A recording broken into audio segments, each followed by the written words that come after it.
কাপড় দিয়ে তারা নিজেদেরকে বেঁধে রাখবে, যার নিচের দিকে ছেড়ে দেয়া, এটা তাদের মনে করবে সাহাবী পোশাকের মতো করে পরে তারা বের হবে।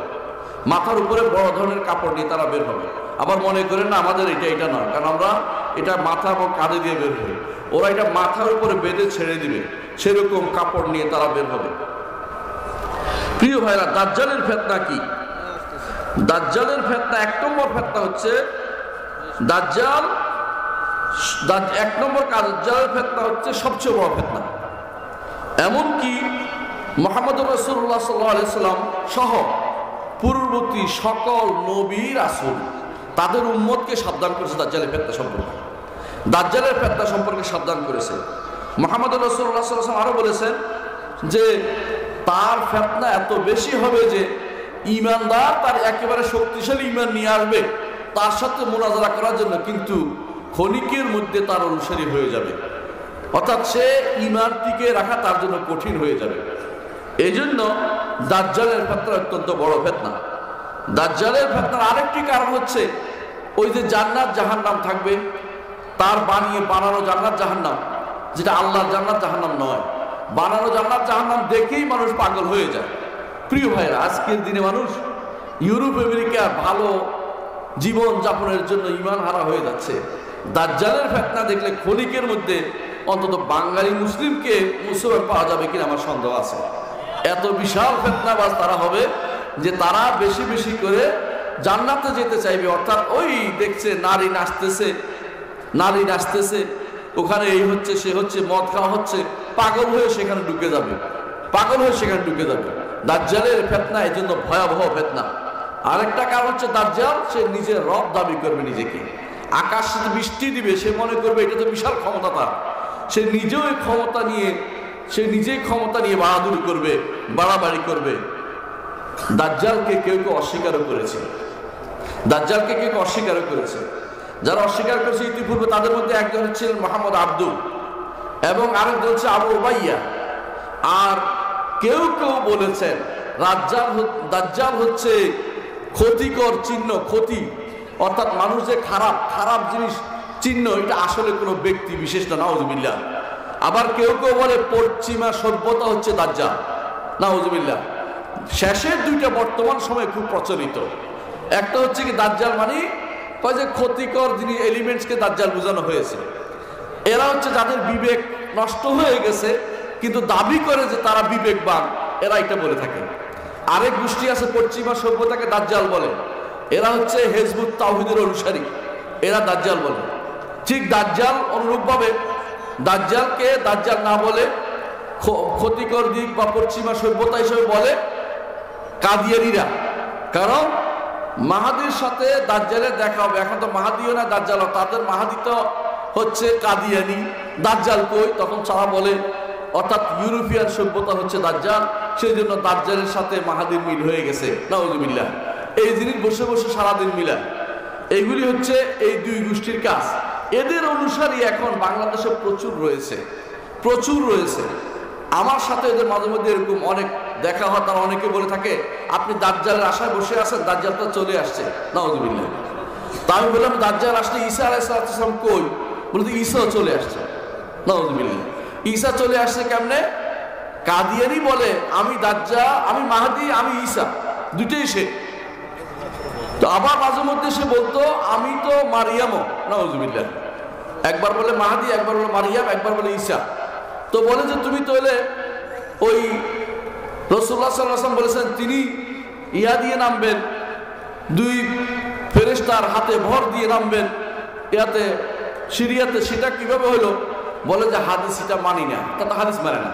দ্বিতীয়ত তখন তারা বলে হলুদ জামা গায়ে দেওয়ার কথা আছে, ইসলামে তো হলুদ জামা গায়ে দেওয়া নিষেধ, অত ইসলামের কথা হলুদ জামা গায়ে দেওয়া নিষেধ নাই, কিন্তু ওরা বানায় কেন? ওইটা অস্বীকার করার জন্য, হাদিসটা অস্বীকার করার জন্য। আবার বলে যে ওদের কাদিয়ানে নাকি রব আছে, আল্লাহ তো কোরআনে রব হওয়ার কথা বলছেন, সুতরাং ঈসা মরে নাই, ঈসা রব হতে পালাইছিল, সেখান থেকে শেষ জীবনে এসে কি আসছে, তাদের গোলাম আহমদ নাকি ঈসা হইয়া আবার আসছে, নাউজুবিল্লাহ। শেখ মাঝে একটা বলতো, এক এক সময় এক কথা বলতো। এগুলি সবই হচ্ছে ফিতনাবাজদের কাজ।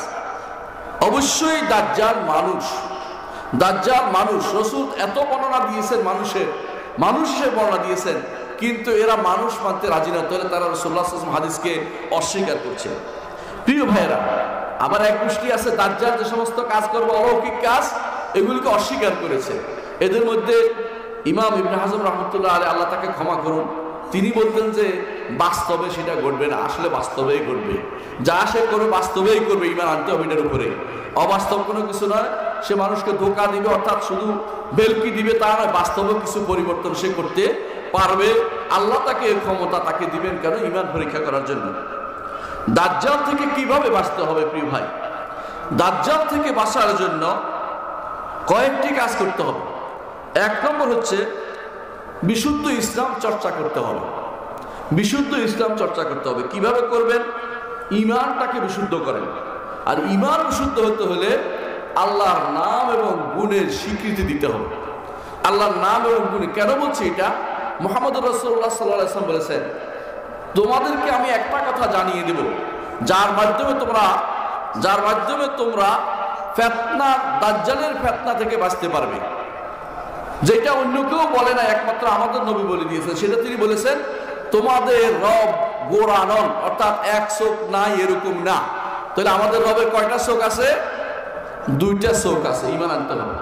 ধরন জানি না, কি রকম জানি না, কিন্তু রাসূলের হাদিস অনুসারে দুইটা চোখ আছে, এটা ঈমান আনতে হবে।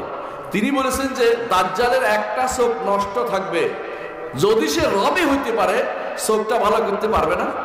চোখটা ভালো করতে পারে না কেন? এই জন্য আমাদের নবী আমাদেরকে জানিয়েছেন, সে হবে গোরা, সে হবে কানা, তার এক চোখ সে ঠিক করতে পারবে না, আরেক চোখের উপরে কালো চোখ গোস্ত এসে নেমে থাকবে। বোঝা গেল সে কতটুকু কত সে অভাগা, দুর্ভাগা, নিজের দুষ্টুটিও সে ছড়াইতে পারে না, সে কিভাবে আমাদের রব হয়? আমাদের নবী আমাদেরকে জানিয়েছেন, যারা ইসলামের উপরে সুদৃঢ় থাকবে, আল্লাহর নাম ও সিফাতকে স্বীকার করবে, আল্লাহর চোখ স্বীকার করবে দুটি, তারা সেদিন এই দাজ্জালের ফিতনায় পড়বে না। আর যারা আল্লাহর চোখ স্বীকার করে না, তার সবই দাজ্জালের ফিতনায় পড়বে। সুতরাং কারা স্বীকার করে না জানেন তো? আমাদের সমাজে আশেপাশে অনেকে আছে যারা আল্লাহর সিফাতকে অস্বীকার করে থাকে, তারা ঈমানের দুর্বলতার কারণে দাজ্জালের পিছু নিবে, দাজ্জালের পিছে চলে যাবে।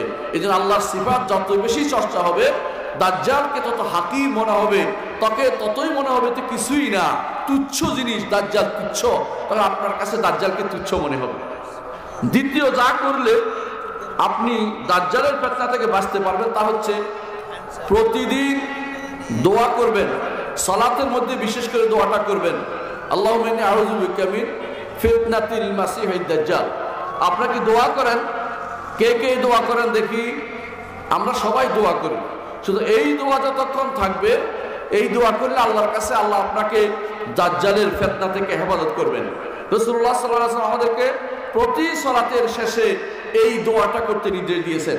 আমাদের শেখ মোহাম্মদ নাসির আল-আলবানী রাহিমাহুল্লাহ, তিনি এটাকে ওয়াজিব বলতেন। তিনি রাসূল নির্দেশ দিছে এটা ওয়াজিব হবে, সুতরাং এটা পড়তেই হবে তিনি বলতেন। আমরা হয়তো ওয়াজিব না বললেও বলবো যে এটা খুবই গুরুত্বপূর্ণ, এটা অবশ্যই পড়বে, যাতে করে দাজ্জালের ফিতনা থেকে আপনি বেঁচে যেতে পারেন। 3 নম্বর, সূরা কাহফের কিছু আয়াত আপনাকে মুখস্থ করতে হবে। কিছু আয়াত কোনগুলো? প্রথম 10 আয়াত অথবা শেষ 10 আয়াত, উভয়টি হাদিসে আসছে। আর এমন যদি হয় পুরো সূরাটাকে আপনি মুখস্থ রাখেন এবং এটাকে তেলাওয়াত করেন, তাহলে কিন্তু আপনি এই ফিতনা থেকে বাঁচতে পারবেন। কেন জানেন? একটা সংক্ষিপ্ত কথা বলে বুঝতে পারবেন। সূরা কাহফের মধ্যে আল্লাহ কয়েক ধরনের ফিতনার কথা উল্লেখ করেছেন। একটা হচ্ছে ক্ষমতার ফিতনা, আরেকটা হচ্ছে সম্পদের ফিতনা, আরেকটা হচ্ছে দুনিয়ার ফিতনা, আরেকটা হচ্ছে জ্ঞানের ফিতনা।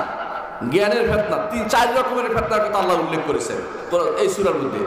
যে ব্যক্তি এই সূরা পড়বে, অর্থ সহ বুঝবে, এর অর্থ হচ্ছে দাজ্জালের প্রতিটা ফিতনায় 4টার বাইরে নয়। সে ক্ষমতা দিয়ে দেখাবে, রাজত্ব দিয়ে দেখাবে, অর্থ দিয়ে আটকাবে, দুনিয়া দিয়ে পাগল বানাতে চেষ্টা করবে, আর সর্বশেষ যেটা দিয়ে মানুষকে প্রলুব্ধ করবে সেটা হচ্ছে যে সে যেভাবে ইচ্ছা সেভাবে সে চাইবে মানুষদেরকে যেন তার জ্ঞানের বহর দেখাইয়া যে আমি এটা জানি ওইটা জানি দেখাইয়া সে কি করবে, মানুষদেরকে প্রলুব্ধ করবে। এই জন্য সূরা কাহাফ পুরোটাই পড়া উচিত বলে আমি মনে করি। পুরোটাই পড়বেন।